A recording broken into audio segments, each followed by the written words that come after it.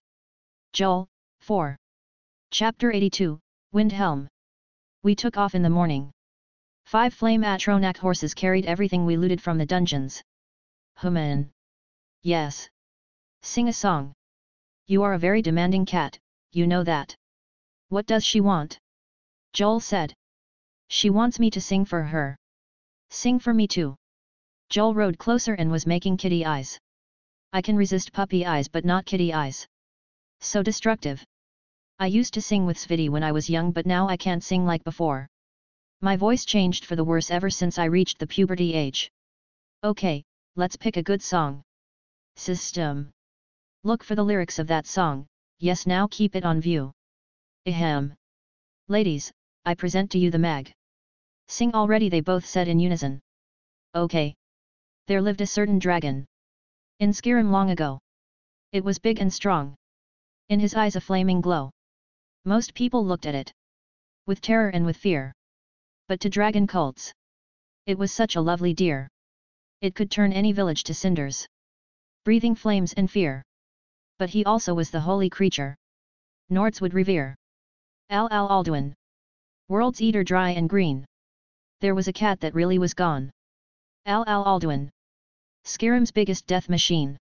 It was a shame how it carried on. This dragon's just got to go. Declared its enemies. But the cultists begged. Don't you try to do it, please. No doubt this Alduin had lots of devotees. Though he was a brute. They just fell to their knees.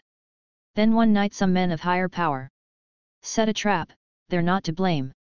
Come to fight us, they kept demanding. And it really came. Alduin. World eater dry and green. They shouted at him during his flight. Alduin. Skyrim's biggest death machine. He fell down and said, I feel all right. Alduin. World's eater dry and green. They didn't quit, they took out an elder scroll. Alduin. Skyrim's biggest death machine. And so they sent him in a time stroll.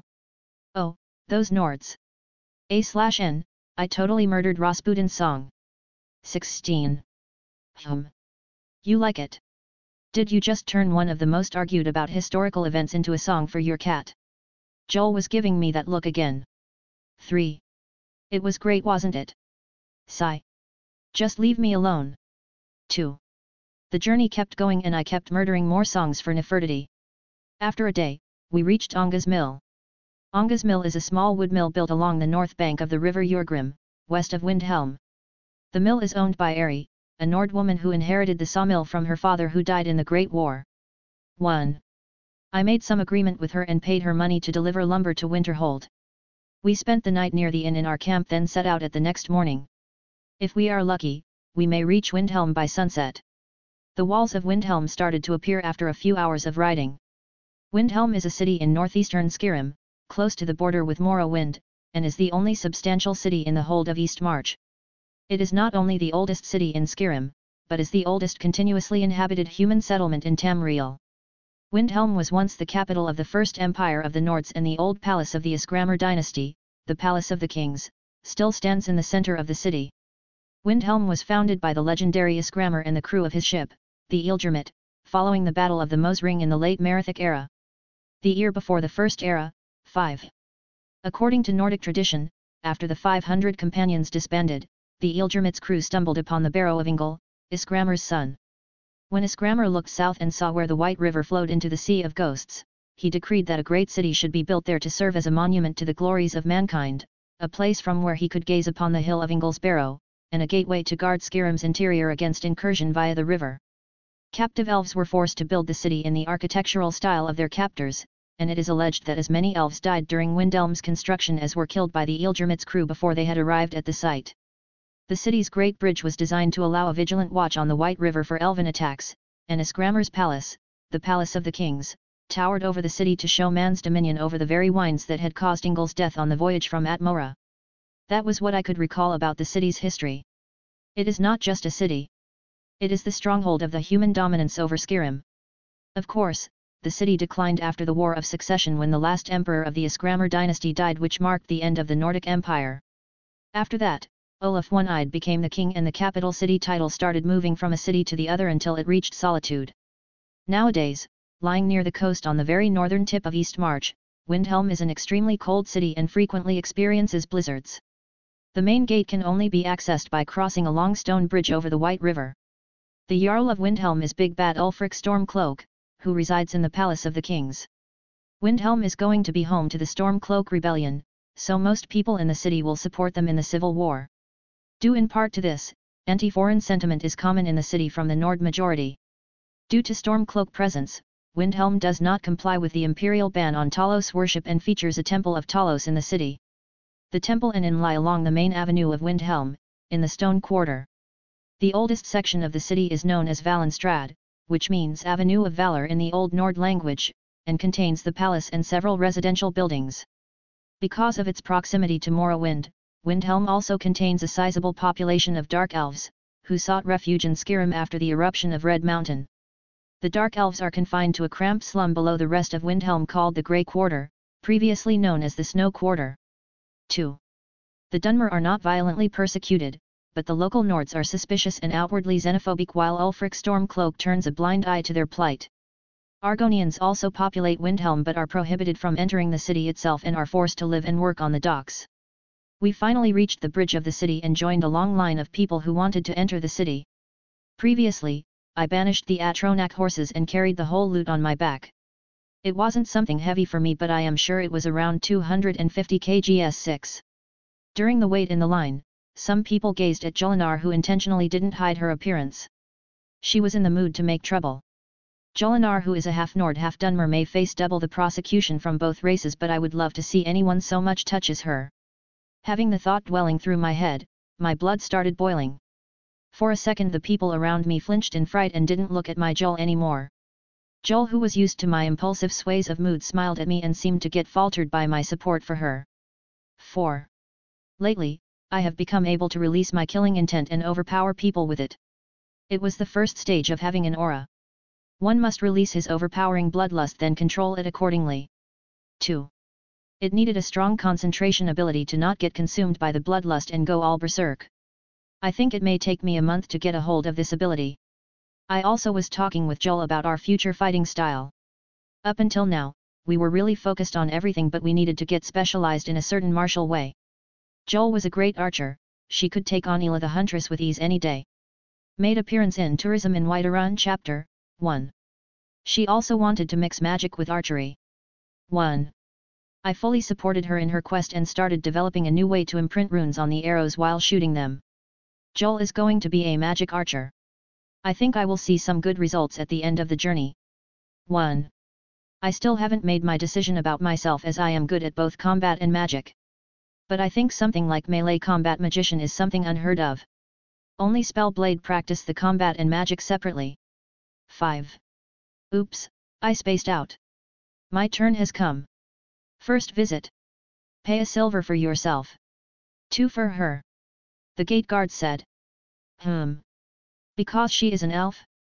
No problem. I can't argue with idiotic people anyway. What do you think you are doing? Do you know who are you scamming here? Another guard came out and scolded the guard. I can't see the face under the helmet, but he was clearly some of higher standing among the guards. Captain Ralof, I didn't know you are here. No, you were just pretending to be stupid. Ralof replied, this is the person who won the last tournament. Even the Jarl invited him to the city. Sorry Captain, I had no idea. Of course you had no idea, I am scolding you for trying to scam people. Ralof turned at me and greeted, it has been a while friend. We shook hands and did a cool manly shoulder hug. Been a while indeed, hope you are doing well, Ralof of Riverwood. You too, Jon of Riften. It's Winterhold now. Why the change? I gained the Thainship of Winterhold few months ago. Thainship? And here I thought I became the captain of the gate would make me compete with you guys. Worry not. I am not doing much better anyway. I started a heated conversation with an old friend as he started guiding me beyond the gate.